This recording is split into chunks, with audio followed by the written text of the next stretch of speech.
Hey guys, so today I wanted to talk to you guys about the Hobonichi Cousin and all of the reasons why I love it and also hate it at the same time. And today's video is a collaboration with Catherine from SterlingInk because she and I have been going through this journey with the Hobonichi Cousin where there's some days that it works so well for us and other days where we find that it just isn't working. So if you've been following me on Instagram at Bunny Plans, you'll know that I've been using a Hobonichi Cousin for a significant portion of this year, which is really an accomplishment, to be honest. And I thought this would be a great time to talk you through what works for me and what doesn't, and how I've been using it a little bit to accommodate some of those concerns. So for those of you who are Hobonichi fans, you know that the 2021 edition comes out on September 1st, so that's soon, and hopefully this video will help you decide if you want to get one for next year or not. So let's get started. So one of the things that's great about the Hobonichi Cousin is that there is basically every sort of layout that you can imagine in this planner. So the planner starts with this little yearly overview, and it comes with the current year, the future year, and then under this sticker is actually the previous year. But I love this sticker kit from Virgo and Paper, and I think it is really cute in this layout, and this layout can really allow you to track, you know, future dates. You could write them in the box or something, or you can like track certain habits or, you know, fitness or your cycle or whatever that you might need to track on these calendars. I've also seen people do like vacation days or something like that as well. And the other layout that's really cool is this yearly index. And the first time I used a Hobonichi, I really struggled with this section because I wasn't sure what I wanted to do with it. When I used the A6 Techo a couple years ago, I actually used this as a habit tracker because you could write like vertically on each square a habit, and then you could track I think in the A6 it's like 8 habits, and then in this one it might be 10. But what I've done this year, and a lot of it was inspired by Lindsay Scribbles, is using this as an index for all of the notes and things that I might refer back to that are on the daily pages. The other thing that I really liked is at the top here, I've put like a big goal for the month, and then at the bottom I'll put like little memories.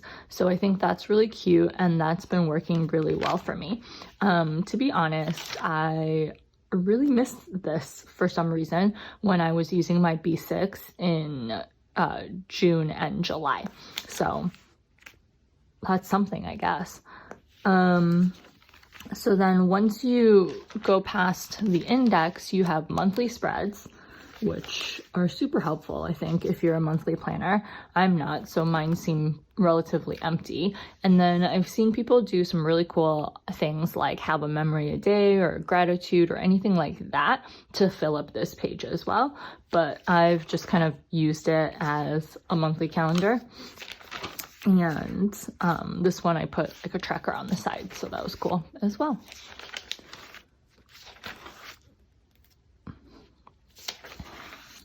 So after the monthly spreads, there are weekly spreads as well.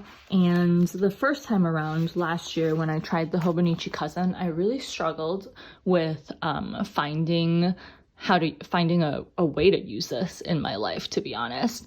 And so I don't know why I bought this again this year in February, but for some reason I really wanted to try it. And you know what? I started to kind of get the hang of it, to be honest. And I think quarantine helped because I was at home and there was, you know, meetings and all kinds of things happening. So that kind of helped me find a way to use this weekly layout. Just kind of flip through that a little bit for you. This is one of the cutest ones, I think. And then finally, there are daily pages for every single day of the year.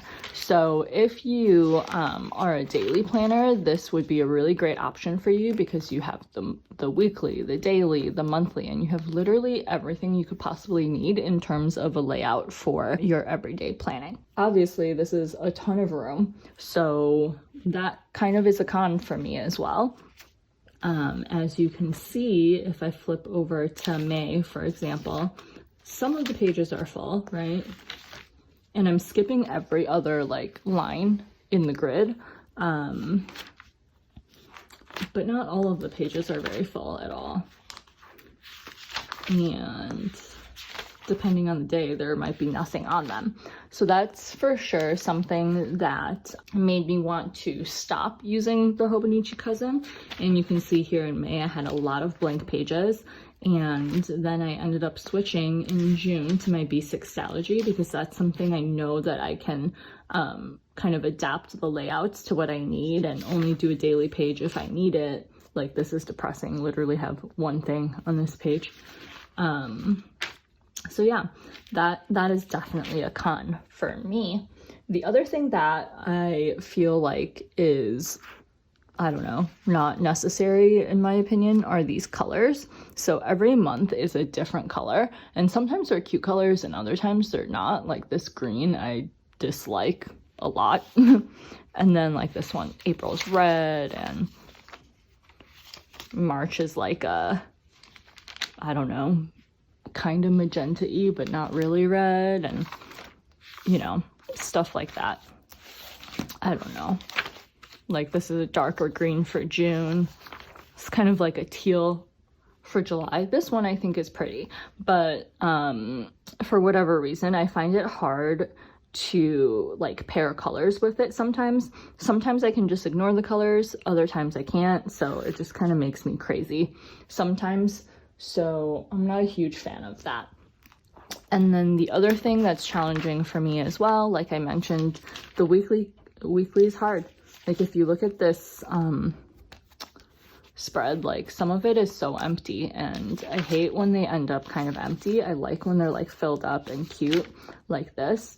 But that's just kind of the nature of how I plan, I guess, and what I do, especially on my work days. Like sometimes what I kind of figured out is that I can write down some like to-dos for my work days on here to fill up some space. And then I've also separated the top and the bottom. So this, I've put a line at 7:30 and then a line usually at like 1 o'clock or 1:30 in the morning, because obviously I'm not planning anything at either of those times. And at the top, I usually do like the stuff that's happening or a priority task. And then on the bottom, I'll write like a memory or something that happened that day. So that's been a really good system for me to kind of fill some purpose on the weekly. And I actually really have ended up enjoying that over the last couple of months, just to see like cute little things that I liked that happened, and have a weekly overview. So I'm surprised how much I have been liking that lately. The other thing that a lot of people mention about the Hobonichi Cousin that doesn't work for them is that there are not really any notes pages. So let me show you where there's a notes page. So this is at the end of the weeklies before we go to the dailies. There are 2 pages here, and that's it. And then at the very end, let me show you. Oh boy, can't turn pages. At the very end, there's quite a few of these like reference pages with a lot of content in Japanese. So I've seen some people like paste over that to use it as a notes page, but there's literally 1 page of graph paper here, a timetable, and then 1, 2, 3. Nope. So this is 1, 2, 3, 4, 5 sheets of plain note paper with nothing on it. So if you're a person that takes a lot of notes, you might have difficulty with this because there's really not a lot of pages in there. However, the way that I've kind of been adjusting to that is that I just use whatever day is blank as a note page. So I'll show you kind of here. in July when I picked this up again, I, wrote a new release list, a shopping list, a baking list, a to-do list, journaling ideas, all sorts of things on the blank days that I wasn't using. And then even on the days that I do use, what I'll do sometimes is that I'll put like a little section at the bottom. So here's last night, a little section at the bottom of the daily page to include any sort of notes that I might have. So that actually has been working really well for me, especially since I love the index portion of it, like I mentioned earlier.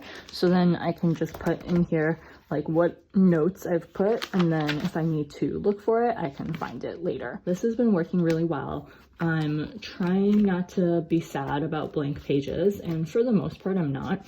So that's good, right? Because that really annoyed me when I tried the Hobonichi last year, and that's why I tried to switch in June as well. But I feel like it would be really cool to have this 1 year in this whole book, and to be able to say that I've spent most of the year in the planner and have something to flip through and really remember the year. So I'm gonna try and see if I can use the planner for the rest of 2020. I do have, some other things set up as well that I'll share with you guys, but this one I think is kind of gonna be that one that's always there and has all of the info in it. So anyways, I hope you guys found this video helpful. Be sure to check the link in my description box to watch Catherine's video as well. If you follow her on Instagram, she's been doing some really cool things with her Hobonichi cousins. Yes, I said cousins because she has two. So I hope you'll check that out, and I will talk to you guys next time. Bye.